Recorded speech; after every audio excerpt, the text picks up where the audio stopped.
Doubtnut पर आप पाएं कोटा के बेस्ट और टॉप टीचर्स जैसे एनवी सर, जीबी सर, आकांक्षा मैम की फ्री वीडियो लेक्चर्स। आज ही डाउनलोड कीजिए डाउटनेट ऐप। Hello guys. तो हम पढ़ रहे थे अपना chapter transport in plants. Okay, last video में हमने क्या स्टडी करा था कि मूवमेंट जो होता है प्लांट्स का वो किस वजह से होता है। तो रूट प्रेशर हमने समझा था। ओके, फिर हमने समझा था क्या, ट्रांसपिरेशन पुल। अब ट्रांसपिरेशन पुल के लिए हमने इसमें एक थ्योरी समझनी थी, वो थी क्या, cohesion tension transpiration pull theory. लेकिन इस थ्योरी को समझने से पहले हमें क्या पता होना चाहिए था कि ट्रांसपिरेशन बेसिकली होता क्या है।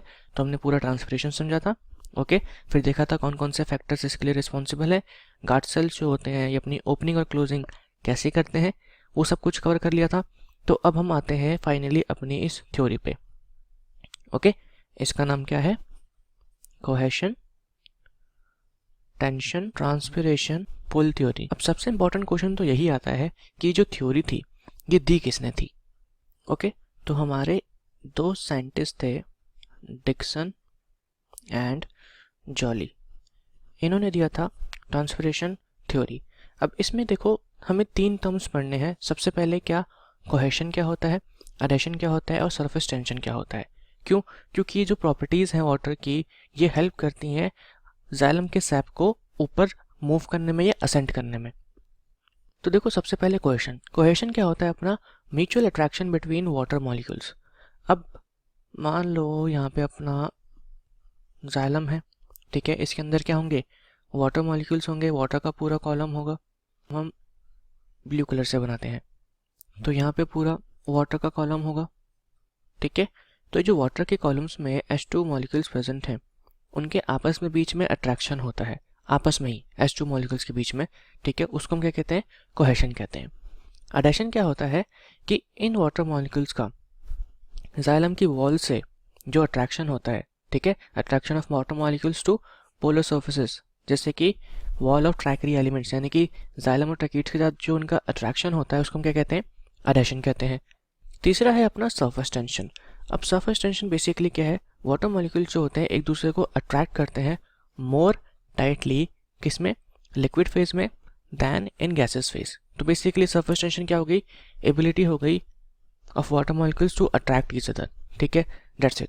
अब ये जो तीनों प्रॉपर्टीज है, कोहेशन हो गया, एडेशन हो गया, सरफेस टेंशन, ये हमारे वाटर को, ये कह सकते हैं जो वाटर का कॉलम जाइलम के अंदर होता है उसको प्रोवाइड करता है हाई टेंसाइल स्ट्रेंथ, ठीक है। अब टेंसाइल स्ट्रेंथ क्या हो गया, ability to resist a pulling force, यानी कि इससे जो अपना ये वाटर कॉलम यहाँ पे बना है, ये पूरा का पूरा जो वाटर कॉलम बना है ये ब्रेक नहीं होता, ठीक है, हमेशा इंटैक्ट रहता है। साथ ही साथ इन तीनों की वजह से क्या मिलता है, हाई कैपिलरिटी। कैपिलरिटी का मतलब क्या होता है, ability to rise in thin tubes. अब ट्रैकीड्स और वेसल्स जो होते हैं जाइलम के अंदर, बेसिकली ये ट्यूब्स लाइक सेल ही होते हैं और इनके अंदर अपना क्या होता है, असेंट होता है जाइलम सैप का, ठीक है। तो कैपिलरी मूवमेंट कहते हैं जब वाटर का मूवमेंट अगेंस्ट ग्रेविटी होता है, क्योंकि आपको पता है ग्रेविटी नीचे है और इनके अंदर वाटर जो है अपना मूव कर रहा है ऊपर, किस वजह से, ट्रांसपिरेशन की वजह से। ओके, और कैपिलरी मूवमेंट में कुछ हेल्प कौन कर देता है, ट्रैकीड्स और वेसल्स का स्मॉल डायमीटर भी। तो ये बेसिकली इतना इंपॉर्टेंट नहीं है, आपको बस क्या याद रखना है, इन तीनों फोर्स ऑफ अट्रैक्शन को याद रखना है। ये फोर्स ऑफ अट्रैक्शन प्रोवाइड करते हैं हाई टेंसाइल स्ट्रेंथ और हाई कैपिलरिटी। अब इससे हमें क्या पता लगा कि वाटर का कॉलम जो है वो ब्रेक कैसे क्यों नहीं करता, ठीक है। अब हम देखेंगे क्या कि वाटर का कॉलम जो ये बना है ये ऊपर कैसे मूव करेगा। तो आपको देखो एक प्रोसेस का नाम पता होगा, फोटोसिंथेसिस। अब फोटोसिंथेसिस जो होता है उसको चाहिए होता है क्या, वाटर। वहाँ पे क्या होता है, कार्बन डाइऑक्साइड, ठीक है, प्लस वाटर, और सनलाइट की प्रेजेंस में ये दोनों मिलके क्या बनाते हैं, ग्लूकोज। तो अब जो ये वाटर है ये लीफ के पास पहुंचता कैसे है, क्योंकि फोटोसिंथेसिस लीफ में ही होगा। फोटोसिंथेसिस के लिए क्या चाहिए, क्लोरोप्लास्ट चाहिए, और वो लीफ के पास ही प्रेजेंट होते हैं, तो वहीं पे होगा। तो अब ये कौन सा ऐसा फोर्स है जो वाटर को मूव करता है या करवाता है लीफ के पास, ठीक है, या कैसे मूवमेंट होता है ये हमें समझना था। तो अब इस चीज़ को हम समझते हैं। देखो होता क्या है कि वाटर जो है अपना ड्यू टू ट्रांसपिरेशन इवेपोरेट करता है, जाता है किसके लिए, फोटोसिंथेसिस के लिए, ठीक है। लेकिन अब एक चीज़ और समझ लो कि जो 100% वाटर लीफ के पास पहुंचता है उसमें से सिर्फ 1% ही फोटोसिंथेसिस के लिए यूज़ होता है, बाकी का ऑलमोस्ट 99% का क्या हो जाता है, ट्रांसपिरेशन, ठीक है। तो अब गया वाटर किसके लिए था, फोटोसिंथेसिस के लिए गया था, लेकिन वहाँ पे ट्रांसपिरेशन भी हो रहा है। तो जैसे ही वाटर इवेपोरेट करता है किसके थ्रू, स्टोमेटा के थ्रू, तो एक थिन फिल्म होती है वाटर की जो कंटिन्यूस होती है ओवर द सेल, ठीक है। और वो कंटिन्यूस कहाँ तक होती है, लीफ से लेके जाइलम तक। इसको भी हम डायग्राम में भी समझेंगे, लेकिन आप ये समझ लो कि स्टोमेटा से लेके जाइलम के कॉलम तक एक कंटिन्यूस वाटर की फिल्म होती है। तो जैसे ही स्टोमेटस के थ्रू वाटर अपना इवेपोरेट कर जाता है, ओके, तो अपना जो वाटर पोटेंशियल होता है कहाँ पे, स्टोमेटा वाले एरिया में वाटर पोटेंशियल यहाँ पे कर जाता है डिक्रीज। क्यों, क्योंकि यहाँ पे नंबर ऑफ वाटर मॉलिक्यूल्स कम हो गए। दूसरी बात, कुछ amount of water vapours directly atmosphere में डिफ्यूज कर जाते हैं, कहाँ से, सबस्टोमेटल कैविटी से और इंटरसेल्युलर स्पेसिस से। क्यों, क्योंकि लीफ के अंदर यहाँ पे वाटर वेपर्स ज़्यादा होते हैं, ठीक है, और लीफ के बाहर वाटर वेपर्स कम होते हैं, तो डायरेक्टली यहाँ पे डिफ्यूजन हो जाता है किसका, वाटर वेपर्स का। अब देखो स्टोमेटस के थ्रू अलग से वाटर इवेपोरेट हो रहा था, ठीक है, साथ ही साथ लीफ के सरफेस के थ्रू अलग से वाटर का डिफ्यूजन हो रहा है। तो अल्टीमेटली जो लीफ के इस वाले एरिया में, ठीक है, कह सकते हैं वाटर कॉलम के बाहर वाले एरिया में वाटर पोटेंशियल बहुत ज़्यादा कम हो जाता है या डिक्रीज कर जाता है। अब इस वजह से क्या होगा, अपना जो वाटर है वो मूव करेगा कहाँ से, जाइलम से इस लीफ वाले एरिया में।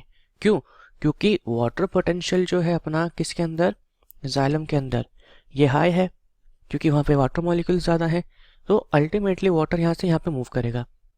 तो बेसिकली इस पूरे प्रोसेस की वजह से, ये पूरे ट्रांसपिरेशन की वजह से क्या हुआ, एक पुल क्रिएट हुआ, किस वजह से, वाटर पोटेंशियल डिफरेंस की वजह से, ठीक है, जिसने जाइलम कॉलम में से, या कह सकते हैं जाइलम के अंदर से वाटर को कहाँ मूव करवाया, बाहर मूव करवाया। अब ये पूरा पुल कहाँ तक जाएगा, नीचे तक जाएगा, क्योंकि अभी इसको हम दूसरे डायग्राम में समझेंगे। अब एक बात समझो, एक बड़ी सी ट्यूब है, ठीक है, ट्यूब के ऊपर आपने क्या करा, हल्का सा पानी सक करा। अब जब आप सक करेंगे तो पूरे का पूरा वाटर कॉलम ऊपर की तरफ मूव करेगा, ठीक है, क्यों, क्योंकि वाटर कॉलम ब्रेक भी नहीं कर रहा है, क्योंकि उसके अंदर कोहेशन है, टेंशन है, सरफेस टेंशन वाली प्रॉपर्टीज है। तो पूरा का पूरा वाटर कॉलम जो है वो थिन ट्यूब के थ्रू कहाँ पे आ जाएगा, ऊपर की साइड आ जाएगा। और सबसे नीचे वाली साइड में आपको फिर से पता है वहाँ पे वाटर मॉलिक्यूल्स की कमी हो जाएगी, ठीक है, और ट्यूब के सबसे नीचे वाली साइड में फिर से वाटर मॉलिक्यूल्स की कम होगी, और बाहर आपको पता है सॉइल के अंदर वाटर ज़्यादा प्रेजेंट है, तो फिर से अपने वाटर जो है वो डिफ्यूज़ करके कहाँ पे आ जाएगा, along the concentration gradient, xylem के सबसे नीचे वाले पोर्शन में, ठीक है। और we can say with the help of root pressure अपना वाटर जो है फिर से जाइलम के नीचे वाले पोर्शन में आ जाएगा। तो ऐसे ये पूरा पूरा अपना ट्रांसपोर्ट होता है किसका, वाटर्स का, फ्रॉम रूट टू लीफ। अब देखो हमारे कुछ साइंटिस्ट थे, उन्होंने मेजरमेंट किया किसका, इस ट्रांसपिरेशन पुल की फोर्स का। तो ये फोर्स इतना ज़्यादा होता है कि जाइलम साइज्ड कॉलम को पुल कर सकता है ओवर 130 मीटर्स हाई, ठीक है। जो ट्रांसपिरेशन से ये पुल जनरेट जो होता है, फोर्स जनरेट जो होता है, एक स्मॉल जाइलम साइज्ड कॉलम को पुल कर सकता है अप टू 130 मीटर्स हाई। तो अब ये थोड़ा हमने समझ लिया है, इसकी थोड़ा अच्छे से समझते हैं with help of other diagram. तो यहाँ पे आप ये वाला डायग्राम देख सकते हैं, यहाँ पे एरोस जो हैं ये क्या रिप्रेजेंट कर रहे हैं कि इनके थ्रू वाटर जो है अपना बाहर जा रहा है। तो ये क्यूटिकल दिखा रखा है, क्यूटिकल से डायरेक्टली अपने वाटर वेपर्स जो है एटमॉस्फेयर में डिफ्यूज़ कर रहे हैं। क्यों, क्योंकि वाटर में, सॉरी, एटमॉस्फेयर में वाटर कम है, वाटर वेपर्स कम है, और यहाँ पे वाटर वेपर्स ज़्यादा है। और यहाँ पे भी आप देखो डिफ्यूजन हो रहा है किसके थ्रू, स्टोमेटास के थ्रू। ये अपना स्टोमेटल ट्रांसपिरेशन भी हो रहा है, तो इंटरसेल्युलर स्पेसिस से भी हो रहा है, स्टोमेटा से भी हो रहा है। अब इस फिल्म के यहाँ से जाने से क्या हो रहा है, ये एरोस दिखा रखे हैं, ठीक है, ये है अपना जाइलम। तो जाइलम से वाटर आ जाता है इन कैविटीज़ में, तो पूरा का पूरा कॉलम जो है वो लिफ्ट अप कर जाता है, किस वजह से, ट्रांसपिरेशन पुल की वजह से। आते हैं हम नीचे वाले डायग्राम पे। इस डायग्राम से आई गेस आपको ये बहुत अच्छे से समझ में आएगा। तो यहाँ पे ये है अपना लीफ, ठीक है, ये रहा स्टोमेटा। अभी आप कुछ भी मत देखो, मान लो कि डिफ्यूजन वगैरह कुछ नहीं हो रहा, अब बस ये समझ लो कि स्टोमेटास के थ्रू क्या हो रहा है, वाटर निकल रहा है, ठीक है, ये वाटर यहाँ से निकल रहा है। अब है क्या बात कि जो वाटर है वो कॉन्टिन्यूस है, या वाटर की फिल्म जो कंटिन्यूस है किसके साथ, जाइलम के साथ। ये पूरा जाइलम का ट्यूब है, ठीक है, तो जाइलम के साथ कंटिन्यूस है। जैसे ही यहाँ पे वाटर की कमी होगी, दैट मीन्स कि यहाँ पे क्या डेवलप कर जाएगा, नेगेटिव वाटर पोटेंशियल, ठीक है, नेगेटिव वाटर पोटेंशियल डेवलप हुआ। अब जाइलम के अंदर यहाँ पे वाटर प्रेजेंट है, दैट मीन्स कि यहाँ पे क्या है, यहाँ पे है वाटर पोटेंशियल पॉजिटिव। तो वाटर आपको पता है मूव करता है फ्रॉम हायर वाटर पोटेंशियल से lower water potential, that means कि वाटर अपना जाइलम से मूव करेगा कहाँ पे, इस इंटरसेलुलर स्पेसेस वाले रीजन में, ठीक है। तो पूरा का पूरा जो एंटायर कॉलम आप देख रहे हैं ये पूरा का पूरा ऊपर शिफ्ट कर जाएगा। यहाँ से पूरा का पूरा, अगर कॉलम अपना यहाँ तक है, मानते हैं कि अपना सबसे पहले कॉलम जो था वो इस वाले रीजन तक का था, ठीक है। अब कॉलम जो है किस वजह से, ट्रांसपिरेशन की वजह से ऊपर शिफ्ट कर गया है और कॉलम पहुंच गया अब यहाँ पे। इसको हम इरेज कर देते हैं।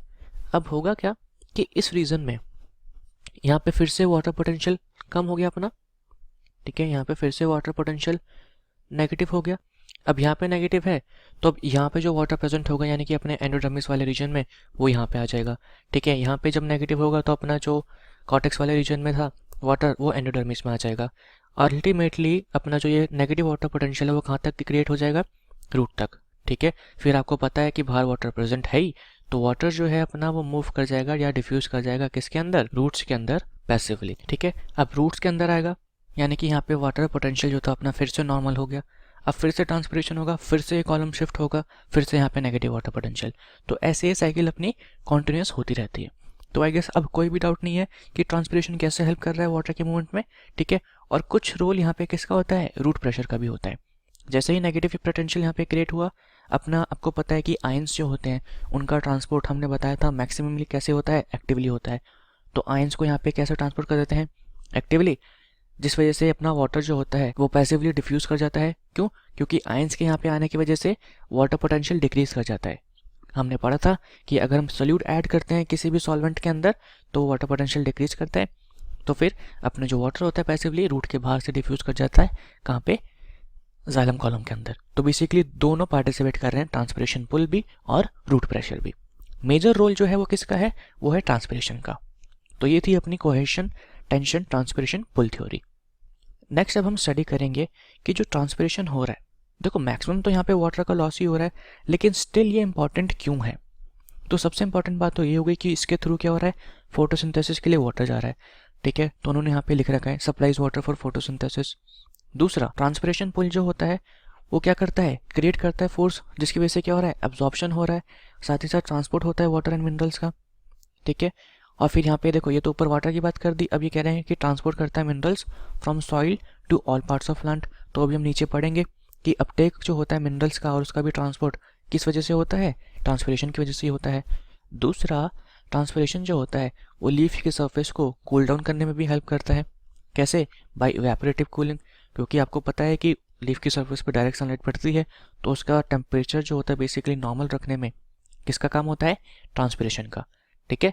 और ये मेंटेन करता है क्या, shape and size of the cell by keeping cell turgid.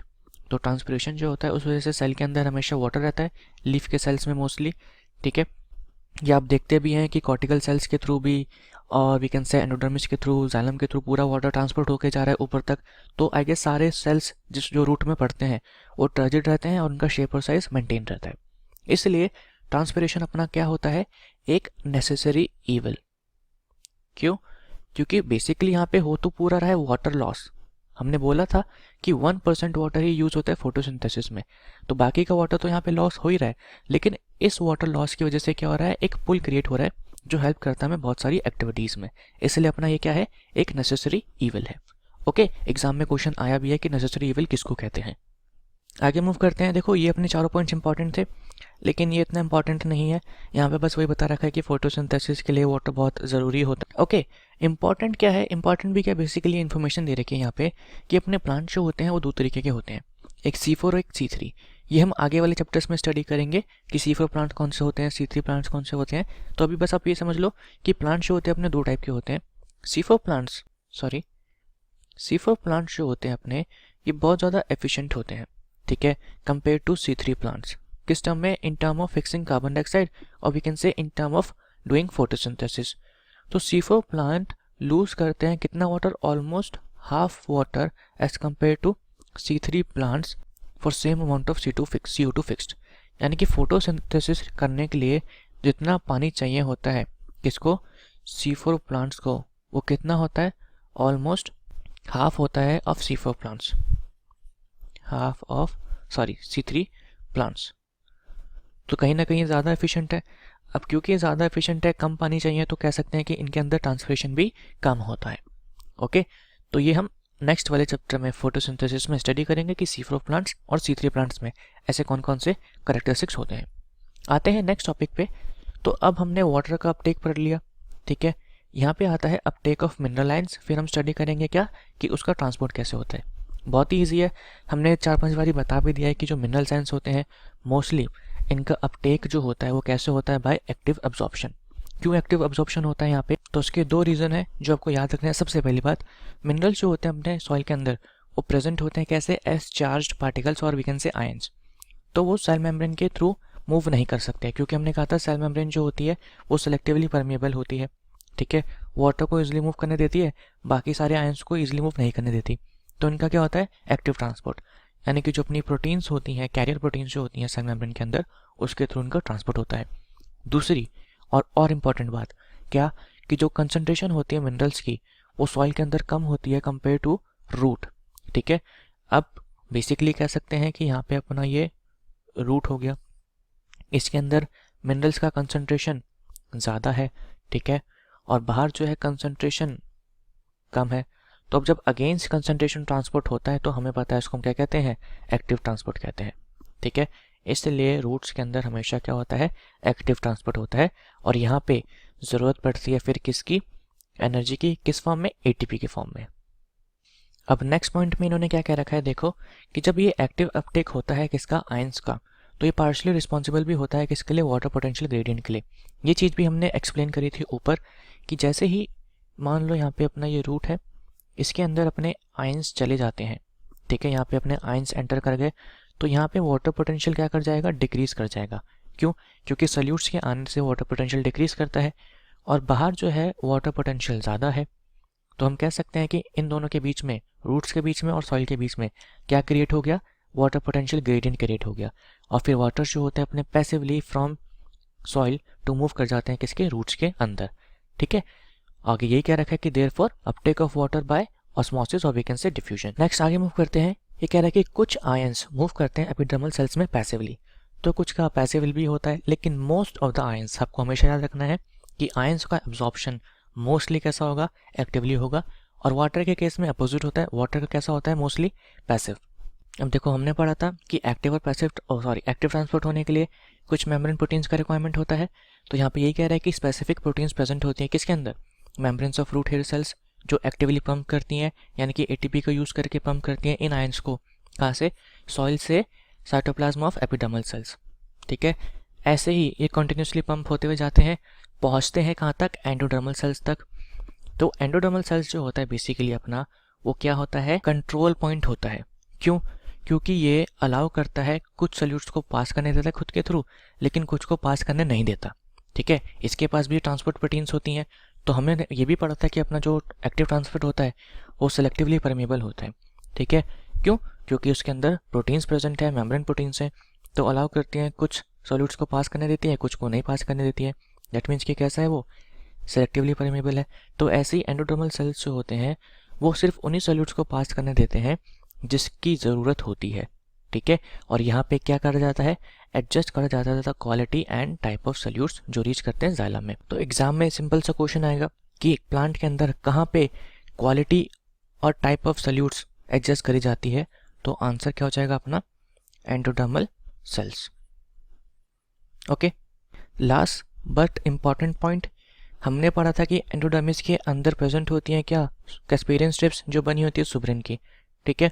तो ये सिर्फ ट्रांसपोर्ट करता है एंडोडर्मिस अपना सॉल्यूट्स एक डायरेक्शन में एक्टिवली, यानी कि एक बार ही इसने सॉल्यूट भेज दिया कहाँ पे, जाइलम के अंदर, तो वहाँ से सॉल्यूट वापस नहीं आ सकता, ठीक है।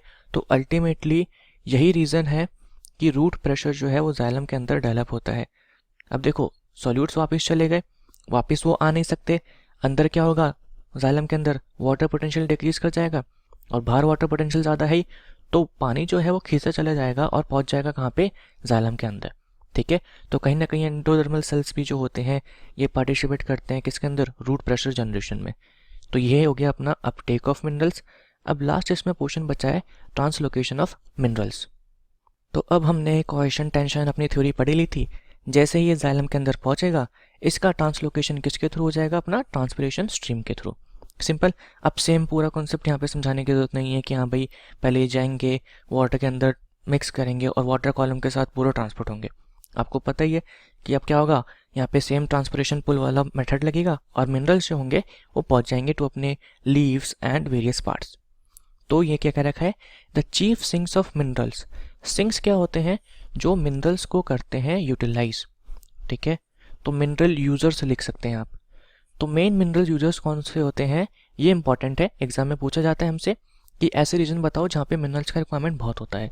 तो ग्रोइंग रीजन्स हो गया, ठीक है, ग्रोइंग रीजन्स ऑफ प्लांट्स जैसे कि एपिकल मेरिस्टम हो गया, लेटरल मेरिस्टम्स हो गए, young leaves, developing fruits, seeds और स्टोरेज ऑर्गन्स। इन सब जगह पे मिनरल्स का रिक्वायरमेंट बहुत ज़्यादा होता है और ये मेन यूजर्स होते हैं।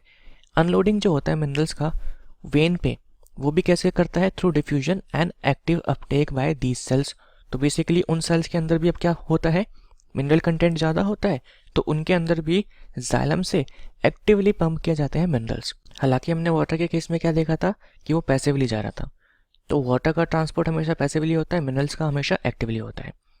अब मिनरल साइंस जो होते हैं दे आर फ्रीक्वेंटली रिमोबलाइज्ड, यानी कि इनको मूव किया जा सकता है, ठीक है।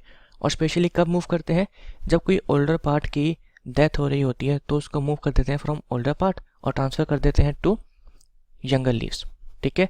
सिमिलरली अगर कोई लीफ फॉल कर रही तो इन मिनरल्स को रिमोबलाइज कर दिया जाएगा, कहाँ पे, अदर पार्ट्स में। इम्पॉर्टेंट यहाँ पे क्या है कि एलिमेंट्स जो रीडली मोबिलाइज होते हैं वो कौन कौन से हैं, तो फॉस्फोरस, ओके, यहाँ पे लिखा भी हुआ है, sulphur, nitrogen and last is potassium. तो ये सारे अपने मिनरल्स जो होते हैं रीडली मोबिलाइज हो जाते हैं, इजीली मूव कर दिया जाते हैं। लेकिन सब्सटेंसेस लाइक कैल्शियम जो क्या बनाते हैं, स्ट्रक्चर बनाते हैं, ठीक है। बेसिकली कैल्शियम क्या बनाते हैं, बॉडी फॉर्म करते हैं, स्ट्रक्चरल कंपोनेंट है, तो इनका ट्रांसलोकेशन नहीं हो पाता, इनका रिमोबिलाइजेशन नहीं हो पाता, तो अल्टीमेटली ये उसी डेड पार्ट के साथ चले जाते हैं, ओके। लास्ट पैराग्राफ जो कि ये भी बहुत इंपॉर्टेंट है, इसमें दे रखा है कि जब हम एनालिसिस करते हैं जाइलम सैप का और we can say xylem exudate का, तो हम क्या देखते हैं कि उसके अंदर नाइट्रोजन जो है वो ट्रैवल करता है कैसे, इनऑर्गेनिक आयंस के फॉर्म में, लेकिन मोस्ट ऑफ नाइट्रोजन कैरी करा जाता है किसमें, ऑर्गेनिक फॉर्म जैसे कि amino acid and related amino compounds.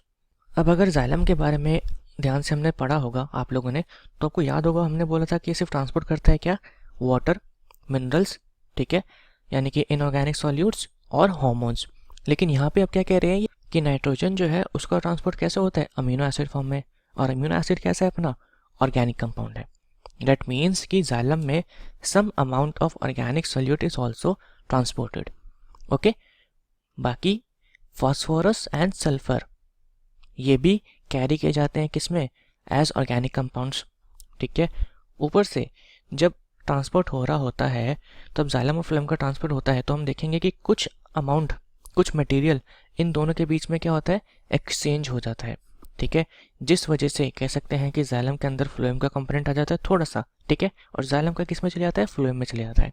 तो हम कह सकते हैं कि ऐसा नहीं है कि अपना जाइलम सिर्फ इनऑर्गेनिक सॉल्यूट्स ही ट्रांसपोर्ट करता है, थोड़ा परसेंटेज उसके अंदर ऑर्गेनिक सॉल्यूट्स का भी होता है, ठीक है। उसी तरह फ्लोएम के लिए क्या बोला है कि वो हमेशा ऑर्गेनिक सॉल्यूट्स को ट्रांसपोर्ट करेगा, लेकिन ऐसा नहीं है।